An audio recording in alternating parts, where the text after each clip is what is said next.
Om Tare Nare Nure Suwa, Om Tare Nare Nure Suwa, Om Tare Nare Nure Suwa,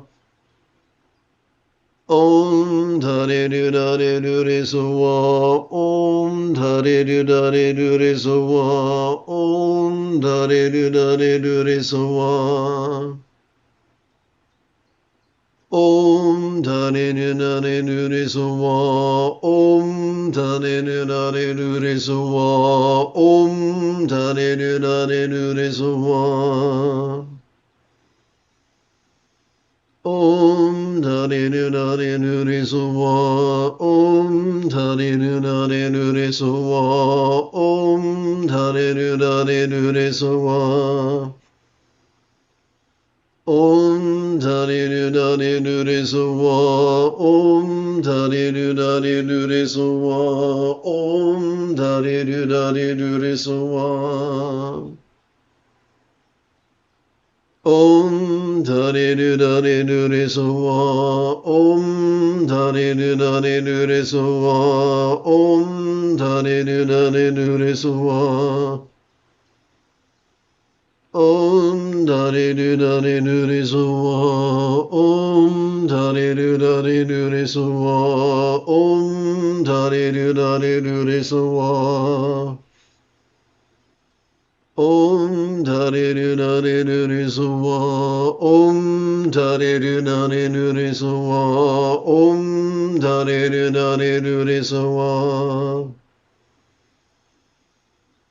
Om Dhani Nare Nure Suwa, Om Dhani Nare Nure Suwa, Om Dhani Nare Nure Suwa.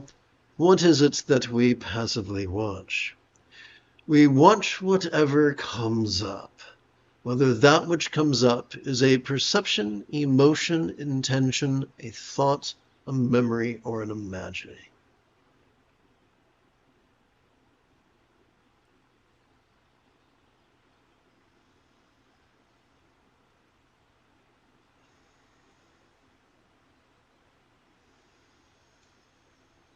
Om Dhani Nare Nure Suwa, Om Dhani Nare Nure Suwa, Om Dhani Nare Nure Suwa, Om Dhani Nare Nure Suwa, Om Dhani Nare Nure Suwa, Om Dhani Nare Nure Suwa.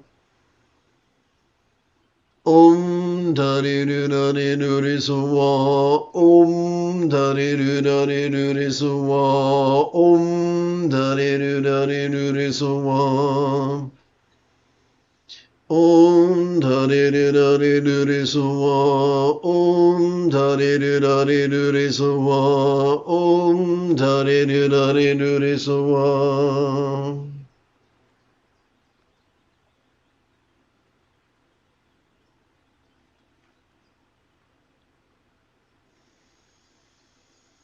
Om Dhani Nare Nure Suwa, Om Dhani Nare Nure Suwa, Om Dhani Nare Nure Suwa,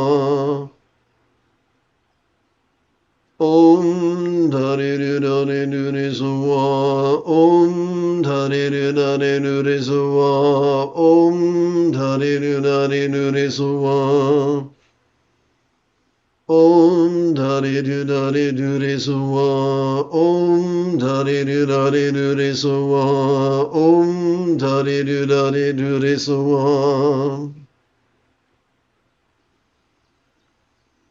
Om Dhani Nare Nure Suwa, Om Dhani Nare Nure Suwa, Om Dhani Nare Nure Suwa.